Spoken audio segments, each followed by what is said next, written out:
यदि आप BA 4th semester के स्टूडेंट हैं और आपका पेपर हिस्ट्री का है तो ये वीडियो आपके लिए बहुत ज़्यादा इंपॉर्टेंट होने वाली है, क्योंकि आज मैं आपको कराने वाला हूँ 100 मोस्ट इंपॉर्टेंट MCQs। ये कोई रैंडम क्वेश्चंस नहीं है।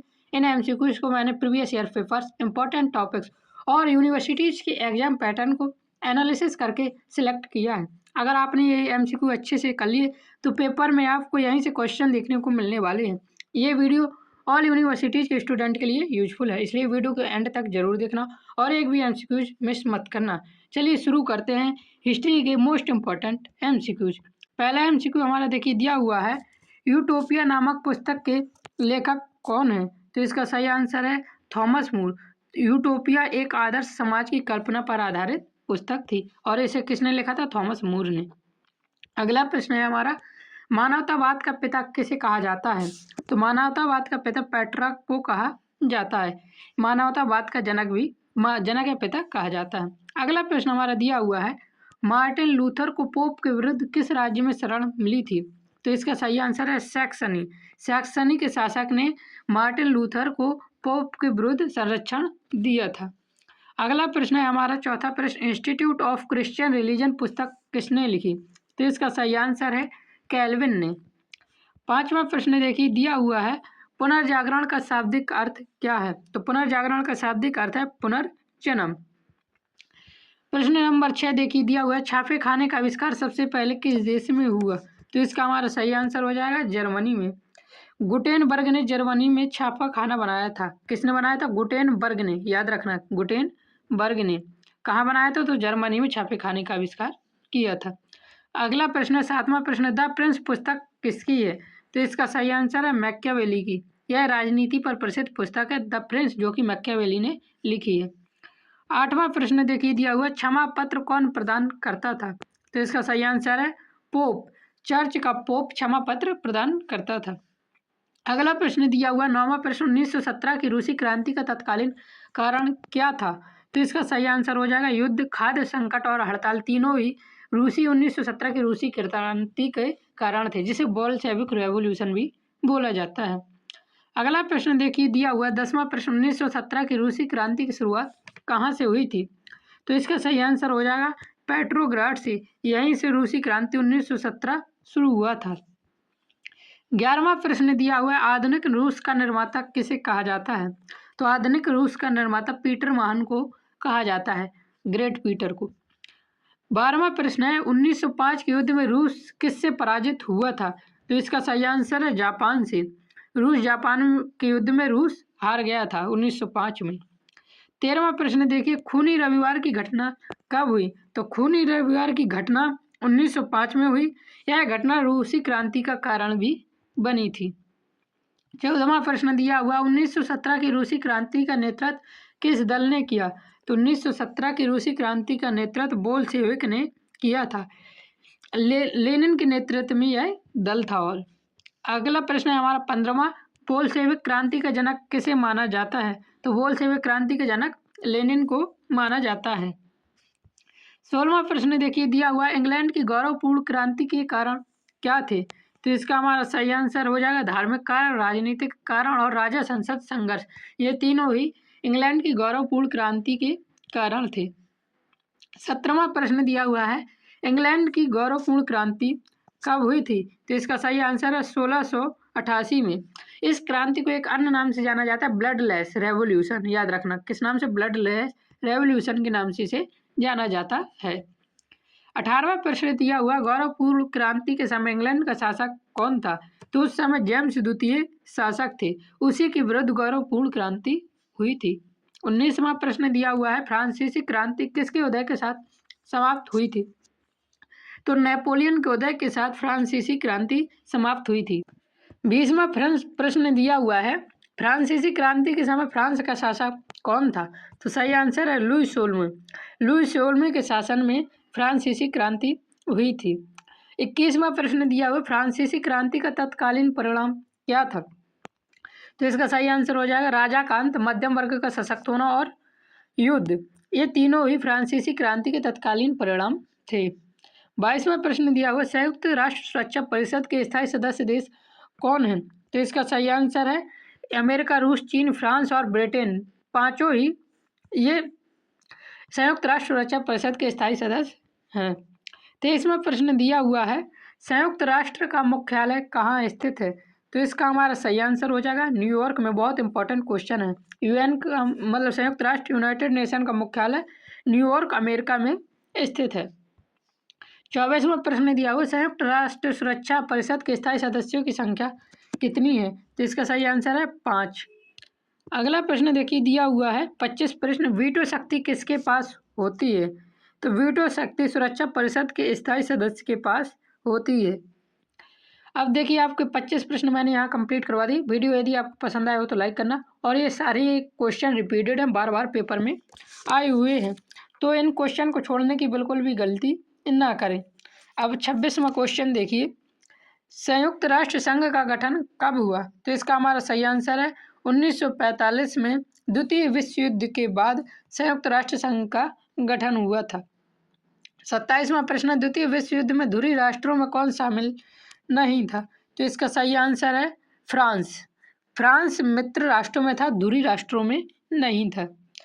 28वां क्वेश्चन दिया हुआ, कॉन्स्टेंटिनोपल का पतन कब हुआ? तो इसका सही आंसर हमारा हो जाएगा 1453 में।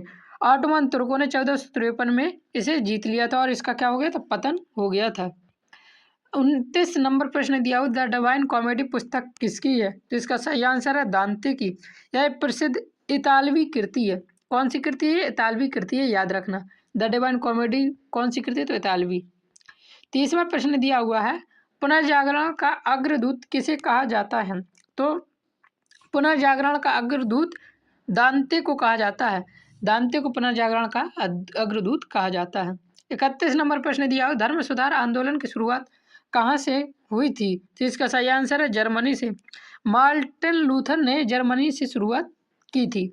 तो याद रखना, धर्म सुधार आंदोलन की शुरुआत किसने की थी? तो मार्टिन लूथर ने की थी।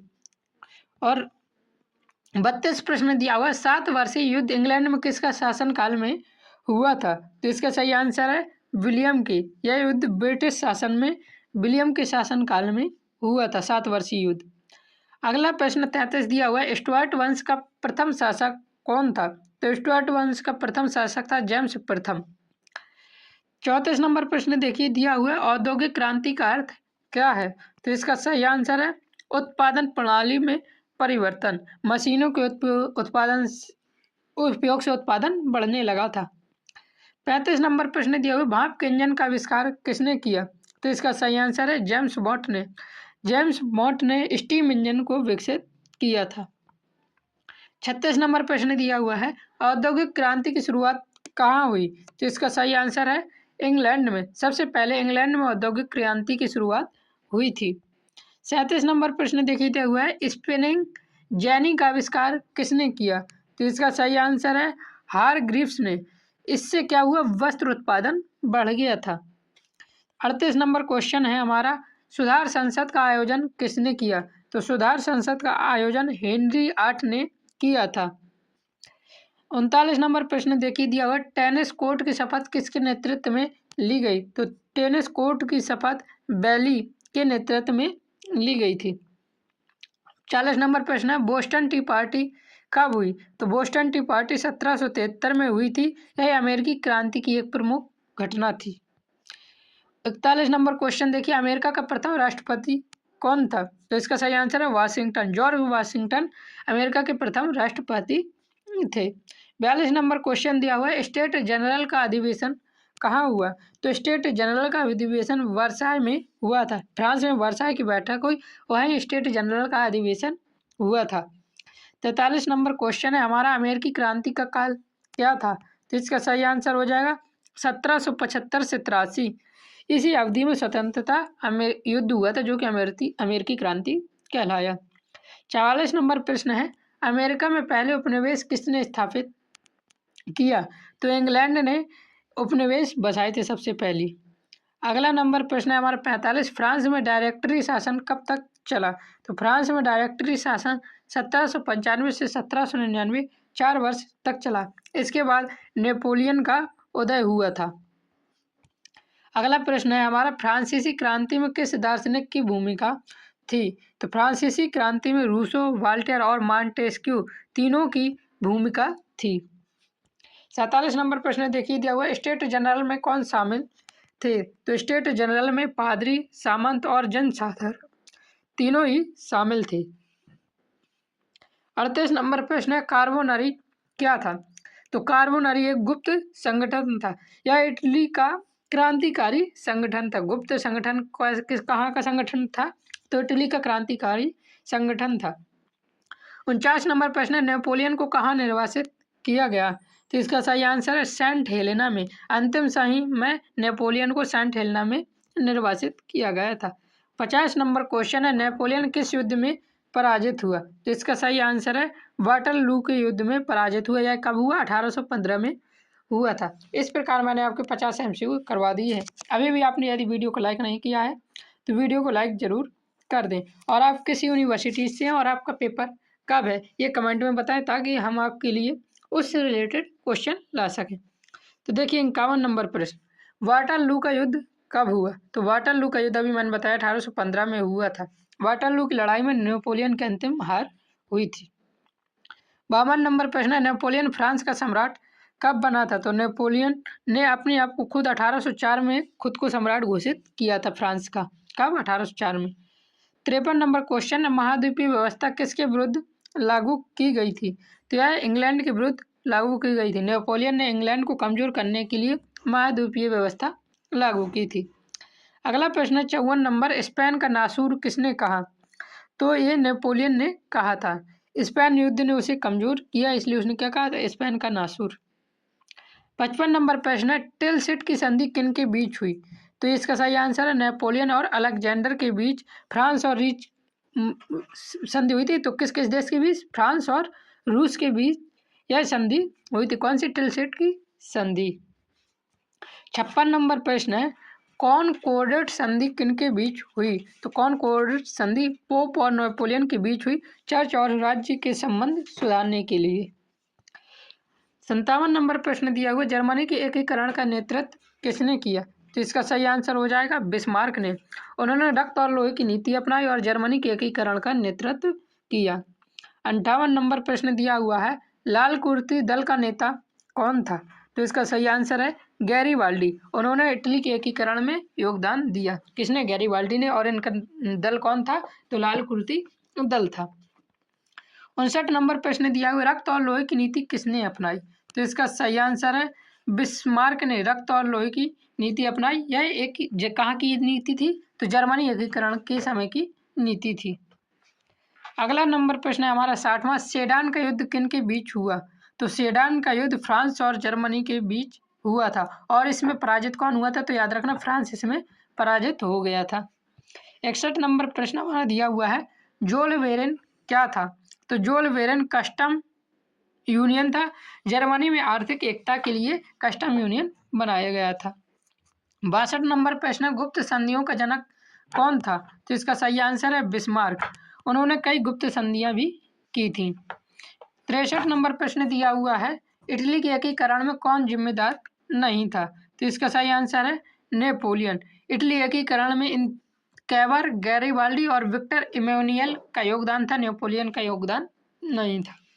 64 नंबर प्रश्न है, मानवतावाद का विचार किस सभ्यता से आया है? तो मानवतावाद का विचार ग्रीक सभ्यता से आया है। ग्रीक सभ्यता से ही मानव केंद्रित विचार आए थे। 65 नंबर क्वेश्चन है, यंग इटली की स्थापना किसने की? तो इसका सही आंसर है मेजनी ने। यह एक क्रांतिकारी संगठन था। मेजनी कोई व्यक्ति नहीं, यह एक क्रांतिकारी संगठन था और यंग इटली की स्थापना हुई थी। 66 नंबर प्रश्न, प्रथम विश्व युद्ध के समय अमेरिका का राष्ट्रपति कौन था? तो प्रथम विश्व युद्ध के समय विल्सन अमेरिका का राष्ट्रपति था। विल्सन का पूरा नाम था वुडरो विल्सन। याद रखना, पूरा नाम वुडरो विल्सन था। 67 नंबर क्वेश्चन दिया, 14 सूत्रीय सिद्धांत किसने दिया? तो यह भी विल्सन ने ही दिया था। यह शांति के लिए एक प्रस्ताव था, 14 सूत्रीय सिद्धांत। 68 नंबर प्रश्न है हमारा, प्रथम विश्व युद्ध कब शुरू हुआ? तो यह तो सबको पता होगा, 1914 में प्रथम विश्व युद्ध शुरू हुआ था। प्रश्न दिया हुआ है, प्रथम विश्व युद्ध का तत्कालिक कारण क्या था? तो इसका सही आंसर है हत्या। आर्क ड्यूक थी, इसी की हत्या इसका कारण बनी थी। अगला प्रश्न 70 नंबर प्रश्न, पेरिस शांति सम्मेलन की अध्यक्षता किसने की? तो इसका सही आंसर है क्लीमेंसो। फ्रांस के नेता क्लीमेंसो ने पेरिस शांति सम्मेलन की अध्यक्षता की थी। 71 नंबर प्रश्न हमारा, पेरिस सम्मेलन में कौन शामिल थे? तो पेरिस सम्मेलन में विल्सन, लॉयड जॉर्ज और क्लीमेंसो तीनों ही शामिल थे। 72 नंबर क्वेश्चन हमारा है, वर्साय की संधि को आरोपित संधि किसने कहा? तो इसका सही आंसर है हिटलर ने। जर्मनी ने इसे अन्यायपूर्ण वो संधि माना था। तो वर्साय की संधि को किस नाम से जाना जाता है? तो अन्यायपूर्ण संधि भी कहा जाता है, और यही आगे चलकर द्वितीय विश्व युद्ध का कारण बनी थी। 73 नंबर क्वेश्चन है, प्रथम विश्व युद्ध किस वर्ष समाप्त हुआ था? तो 1918 में प्रथम विश्व युद्ध समाप्त हुआ था। 74 नंबर क्वेश्चन है, लीग ऑफ नेशंस की स्थापना कब हुई? तो लीग ऑफ नेशंस की स्थापना 1920 में हुई। शांति बनाए रखने के लिए लीग ऑफ नेशंस की स्थापना 1920 में हुई थी। 75 नंबर क्वेश्चन है, लीग ऑफ नेशंस का मुख्य उद्देश्य क्या था? तो लीग ऑफ नेशंस का मुख्य उद्देश्य शांति बनाए रखना था। इस प्रकार आपके 75 इंपॉर्टेंट एमसीक्यूज हो गए हैं। ये सारे रिपीटेड एमसीक्यूज हैं, इसलिए एक भी एमसीक्यूज छोड़ने की गलती बिल्कुल ना करें। सारे एमसीक्यूज को अच्छे से पढ़ें, मैं बार बार कह रहा हूँ। वीडियो अभी तक लाइक नहीं किए तो लाइक जरूर कर देना। अब आगे के प्रश्न देखते हैं। अगला प्रश्न है हमारा, द्वितीय विश्व युद्ध कब प्रारंभ हुआ था? तो इसका हमारा सही आंसर है 1939 में। जर्मनी ने पोलैंड पर आक्रमण कर दिया था, इसी वजह से द्वितीय विश्व युद्ध प्रारंभ हुआ था। 77 नंबर प्रश्न है, द्वितीय विश्व युद्ध का तत्काल कारण क्या था? तो इसका सही आंसर है जर्मन द्वारा पोलैंड पर आक्रमण द्वितीय विश्व युद्ध का तात्कालिक कारण बना था। 78 नंबर क्वेश्चन है, द्वितीय विश्व युद्ध कब समाप्त हुआ? तो इसका सही आंसर हो जाएगा 1945 में द्वितीय विश्व युद्ध समाप्त हुआ। 79 क्वेश्चन 79, द्वितीय विश्व युद्ध में मित्र राष्ट्रों में कौन शामिल था? तो द्वितीय विश्व युद्ध में मित्र राष्ट्र अमेरिका मित्र राष्ट्रों में शामिल था, जर्मनी, इटली, जापान नहीं थे। 80 नंबर क्वेश्चन है, द्वितीय विश्व युद्ध में ध्रुवीय राष्ट्रों में कौन शामिल था? तो द्वितीय विश्व युद्ध में ध्रुवीय राष्ट्रों में जर्मनी शामिल था। 81 नंबर प्रश्न देखिए, हिरोशिमा पर परमाणु बम कब गिराया गया था? तो हिरोशिमा पर परमाणु बम 1945 में गिराया गया था। कब? 6 अगस्त 1945 में हिरोशिमा पर परमाणु बम गिराया गया था। 82 नंबर क्वेश्चन है, नागासाकी पर परमाणु बम कब गिराया गया? तो ये 1945 में 9 अगस्त को गिराया गया था। कब? 1945 में 9 अगस्त को, और हिरोशिमा पर 6 अगस्त को 1945 में गिराए गए थे, याद रखना, इंपॉर्टेंट एमसीक्यूज है। 83 नंबर प्रश्न है, राष्ट्र संघ की स्थापना कब हुई? तो इसका सही आंसर है 1920 में। प्रथम विश्व युद्ध के बाद राष्ट्र संघ की स्थापना 1920 में हुई थी। 84 नंबर प्रश्न है, राष्ट्र संघ का मुख्यालय कहाँ था? तो इसका सही आंसर है जिनेवा। राष्ट्र संघ का मुख्यालय जिनेवा में है, जो कि स्विट्जरलैंड में है। कहाँ? स्विट्जरलैंड, जिनेवा में। 85 नंबर प्रश्न है, राष्ट्र संघ क्यों असफल हुआ? तो इसका सही आंसर कमजोर संगठन, अमेरिका का सदस्य न होना और शक्तिशाली देशों का सहयोग न होना, ये तीनों कारण ही राष्ट्र संघ के असफल के कारण बनी। 86 नंबर क्वेश्चन है, संयुक्त राष्ट्र संघ का मुख्य उद्देश्य क्या था? तो संयुक्त राष्ट्र संघ का मुख्य उद्देश्य था शांति बनाए रखना। 87 नंबर प्रश्न देखिए, संयुक्त राष्ट्र महासभा में सभी सदस्य देशों की स्थिति क्या होती है? तो इसका सही आंसर है समान होती है। 88 नंबर प्रश्न देखिए, दिया गया संयुक्त राष्ट्र के महासचिव कौन होते हैं? तो संयुक्त राष्ट्र के महासचिव कौन होते हैं? तो संगठन का प्रमुख अधिकारी संयुक्त राष्ट्र के महासचिव होते हैं। अगला प्रश्न है हमारा, सुरक्षा परिषद का मुख्य कार्य क्या है? तो शांति और सुरक्षा बनाए रखना सुरक्षा परिषद का मुख्य कार्य है। 90 प्रश्न दिया हुआ है, शीत युद्ध किन देशों के बीच हुआ? तो शीत युद्ध अमेरिका और रूस के बीच हुआ था। 91 क्वेश्चन, शीत युद्ध कब प्रारंभ हुआ? तो शीत युद्ध 1947 में द्वितीय विश्व युद्ध के बाद शुरू हुआ था। तो यहाँ तक 90 प्रश्न 91 प्रश्न हो गए हैं। बहुत ही मेहनत लगती है, वीडियो को लाइक जरूर कर देना, एक लाइक जरूर करना।